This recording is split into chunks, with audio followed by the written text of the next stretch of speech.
भटकती रूह की रहस्यमय कहानी। भूत प्रेत की कहानियाँ अक्सर रोमांच और कौतूहल से भरपूर होती हैं, लेकिन जब ये किस्से हकीकत का रूप ले लें, तो डर और रहस्य दोनों का अनुभव होता है।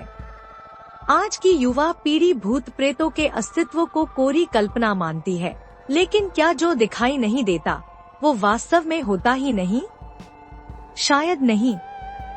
राजस्थान के जोधपुर जिले में एक ऐसा ही रहस्यमयी स्थान है, जिसके बारे में मान्यता है कि इसका निर्माण किसी भटकती आत्मा की मदद से हुआ था। यह कहानी है रठासी गांव की, जो जोधपुर से लगभग 90 किलोमीटर दूर स्थित है। यह ऐतिहासिक गांव अपने आप में कई रहस्य समेटे हुए है, लेकिन सबसे चर्चित है यहाँ स्थित एक प्राचीन बावड़ी, जिसे भूतों की बावड़ी कहा जाता है। कहानी की शुरुआत होती है मारवाड़ राज्य के समय से, जब जोधपुर के चंपावत राजपूतों की एक शाखा कापड़ा गांव में बस गई थी। वहां के कुछ युवा राजकुमार साधु संतों को तंग करने लगे। साधुओं ने उन्हें श्राप दे दिया कि उनकी संतति उस भूमि पर टिक नहीं पाएगी। डर के कारण उन लोगों ने वह गांव छोड़ दिया और रठासी गांव में बस गए। इसी रठासी गांव में ठाकुर जयसिंह का महल था। एक बार ठाकुर साहब घोड़े पर सवार होकर जोधपुर से रठासी की ओर जा रहे थे। रास्ते में रात हो गई और उनका घोड़ा थककर पीछे रह गया। प्यास से व्याकुल घोड़ा एक तालाब के पास रुक गया। वहीं ठाकुर साहब को एक अजीब सी आकृति दिखाई दी, जो धीरे धीरे मानव रूप में बदल गई। वह एक भटकती आत्मा थी।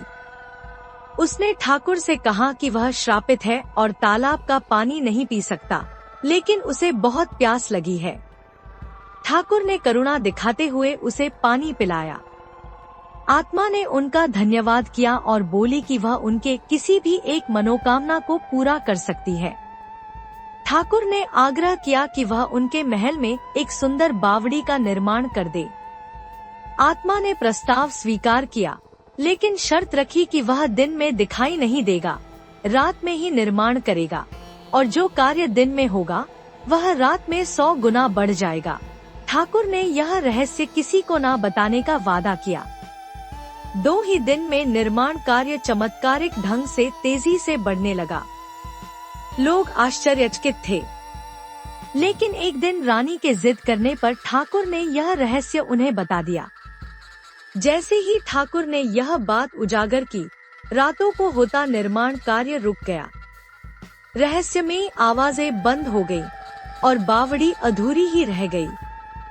उसके बाद से आज तक किसी ने उस बावड़ी को पूरा करने की हिम्मत नहीं की। वह बावड़ी आज भी वहीं खड़ी है, एक अधूरी गवाही उस भटकती रूह की, जो कभी इंसानी करुणा के बदले अपना काम छोड़कर चली गई।